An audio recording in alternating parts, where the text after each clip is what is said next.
Avoidant individuals have a deeply ingrained pattern of pulling away when emotional intensity rises.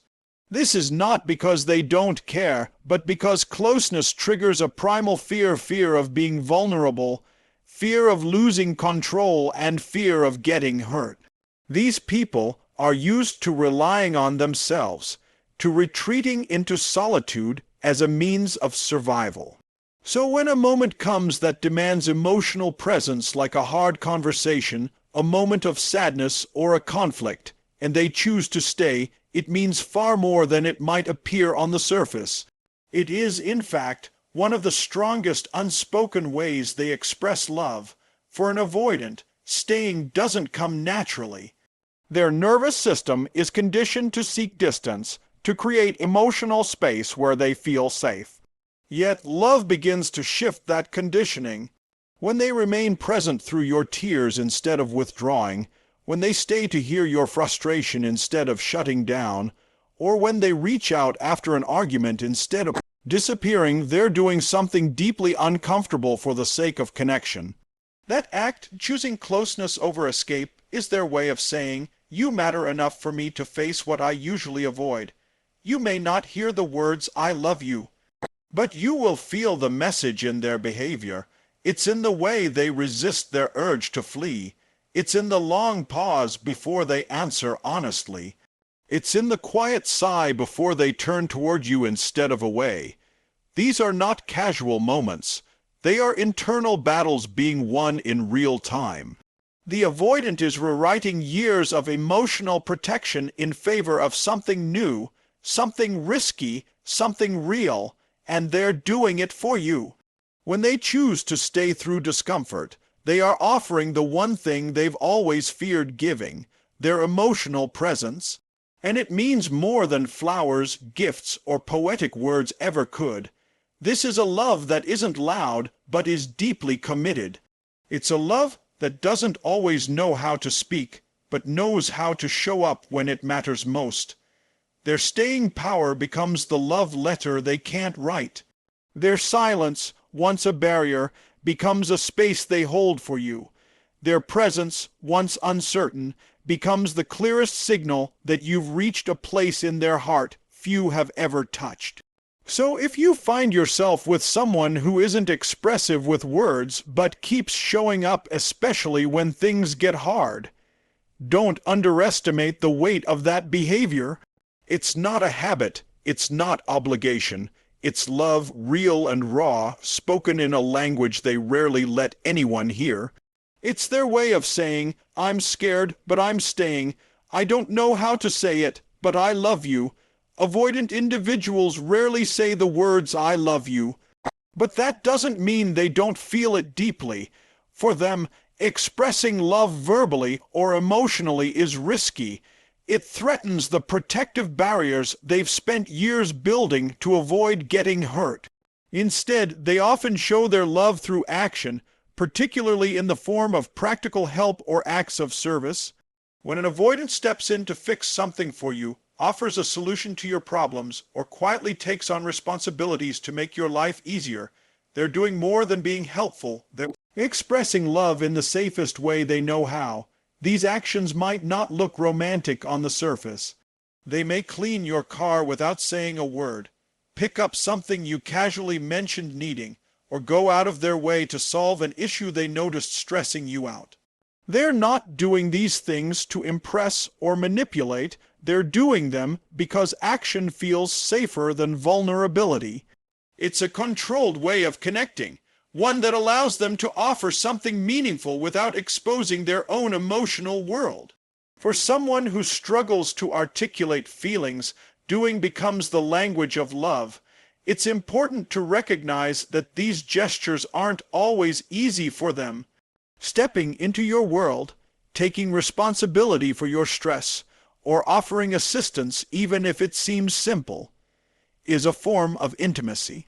It creates connection, and for an avoidant, connection is both desired and feared. So when they consistently show up to support you in practical ways, they're not just being kind, they're building a bridge between you and the part of themselves they usually keep hidden. There's a pattern to how avoidants love. Instead of saying, I need you, they bring you food when you're sick. Instead of saying, I care, they fix the broken thing in your apartment you've been struggling with. Instead of I miss you, they check your tire pressure before you leave. These seemingly small acts carry immense emotional weight. It's their way of staying close, of being useful, of proving their commitment without having to navigate the emotional terrain they find uncomfortable. For the avoidant, love is shown in the doing, not the declaring. They may not offer verbal affirmations or long, emotional conversations, but their hands will always be busy trying to ease your burden. It's their quiet, steady way of being there, of saying, I'm invested in you, without ever having to use the words. And the more you acknowledge and value these acts, the more likely they are to feel safe enough to continue offering them, and maybe, eventually, to open up in more direct emotional ways. When you're loved by an avoidant, don't just listen for words, look at what they do. Their love may come in the form of silent gestures, tireless support, or well-timed solutions. These are not just actions, they are expressions of trust, commitment, and devotion. They are the unspoken I love yous that are safer for them to show than say. And when you understand that, you begin to hear what they've been saying all along, not with their voice, but with their care. Avoidant individuals are known for valuing their independence and personal space above almost anything else. Their routines, their solitude, and their emotional boundaries are all carefully constructed to create a sense of control and safety. So when an avoidant starts to consistently include you in their daily life, when they make space for you in the time and territory they've always guarded, it's a powerful, unspoken sign of emotional attachment. They may not say, I love you, but their willingness to share their space with you is one of the most honest ways they express it. This might show up in small, almost imperceptible ways at first. They may invite you over more often, start referring to things as ours instead of mine, or quietly adjust their schedule to spend more time with you. They might begin to relax in your presence, choosing to be around you even during mundane or unproductive moments. For someone who thrives on self-sufficiency, simply existing comfortably beside another person is a radical act of emotional intimacy. It means they no longer see your presence as a threat to their autonomy, but as a complement to it. You may also notice them initiating shared experiences. They might start planning trips, asking you to attend events with them, or suggesting ways to blend your routines. These actions signal a shift in mindset. They are no longer living life in a way that keeps others at a distance. Instead, they are making room physically, emotionally, and mentally for you, and for an avoidant, that is not something that happens by accident. It's a deliberate, quiet decision rooted in emotional investment. Their home, their habits, and their daily rituals are often the most protected parts of their life. Allowing you into these areas shows that they trust you, not just as a partner, but as someone who belongs in their inner world. They don't do this lightly. It takes time and a deep sense of emotional safety before they allow another person to become part of their daily rhythm. When it happens, it's not about convenience, it's about closeness. It's their way of saying, you're not just someone I like being with, you're becoming a part of my life. This form of intimacy doesn't always come with grand gestures or emotional declarations. You may never hear them say, I can't live without you. But you'll see it in how they begin to structure their life around your presence. You'll feel it in the way they check in with you before making decisions, or how they start thinking in terms of we instead of me. These changes are subtle but deeply significant. In a relationship with an avoidant, these are the moments that matter most, not the loud proclamations, but the quiet shifts that speak louder than words ever could.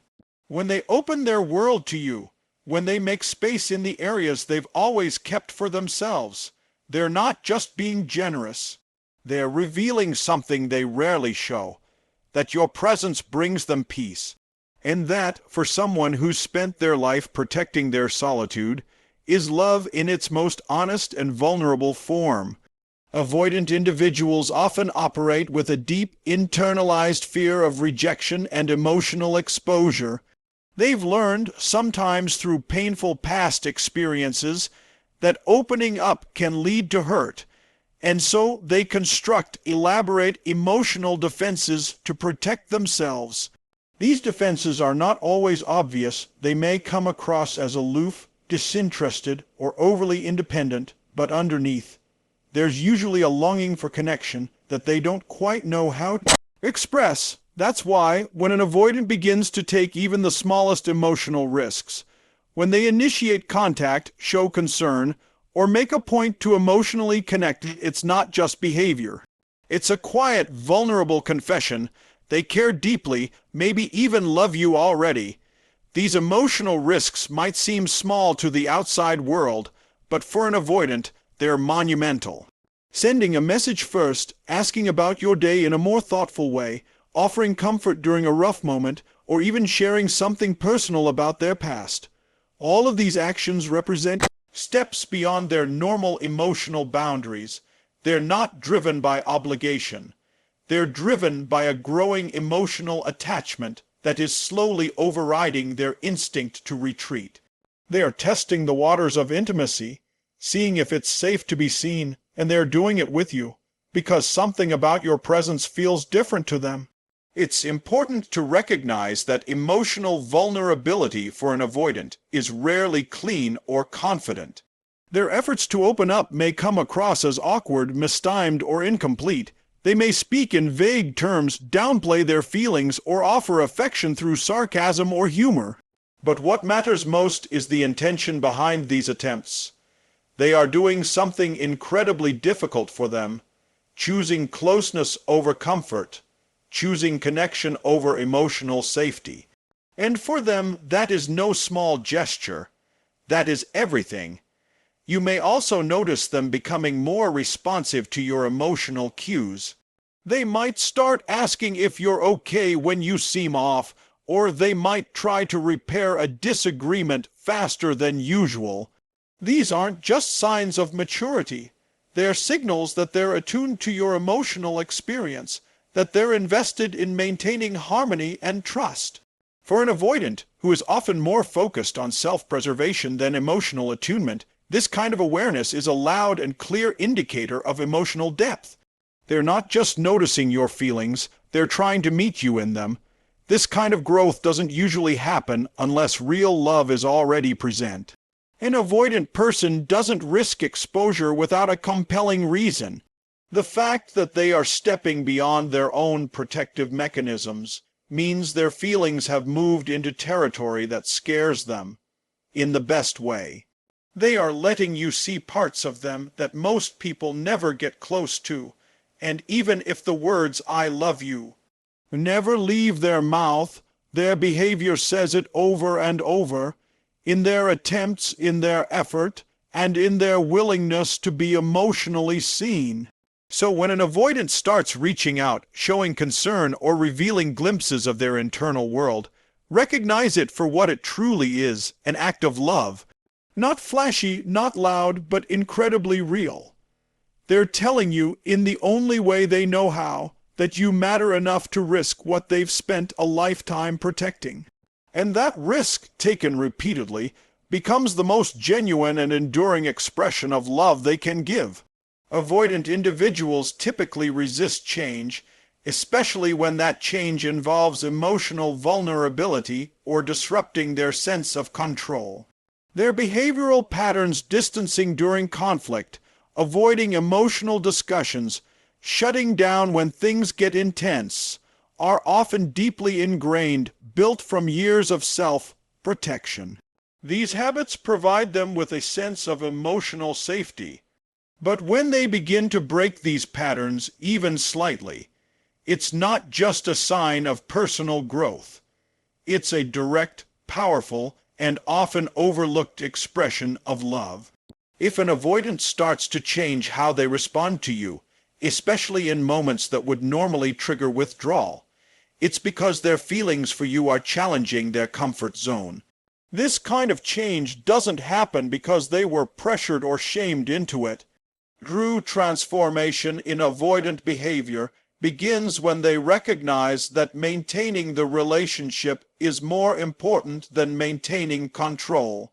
When they pause instead of walking away, when they stay engaged in conversations they would have once escaped, when they start considering your emotional needs in addition to their own, they are showing that they care enough to unlearn the very behaviors that once protected them. That is not an easy thing to do. It is slow, often uncomfortable, and filled with internal conflict. But every time they choose to show up differently, they are silently saying, "I love you." You may notice them taking accountability where before they were defensive. You might see them reflect on their behavior, initiate apologies, or express regret over something they said or did. These may seem like normal relationship milestones, but for someone who fears intimacy, each step is monumental.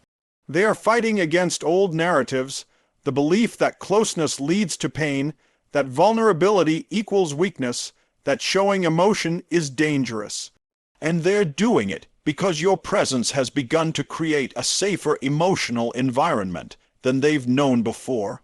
This transformation is not usually quick or linear. There will be setbacks. There may be moments when they revert to avoidance, times when they retreat into silence or appear emotionally shut down again. But the difference is now they come back, now they try again, and every time they return with more awareness or effort, they are showing you that the connection matters enough to grow for. For avoidance, love is not shown in perfect consistency. It's shown in the willingness to evolve. Perhaps the most touching part of this change is that they don't often announce it. You won't hear them say, "I'm changing because I love you." Instead, you'll feel it, in the way they begin to reach out more, in how they ask deeper questions, in how they soften during conflict instead of hardening. These are quiet revolutions, the kind of emotional progress that screams, "I love you," without needing to be spoken. When someone who's spent their life shielding themselves begins to open, adapt, and grow for the sake of your relationship, they're not just making adjustments. They are revealing the depth of their love, one difficult, courageous step at a time.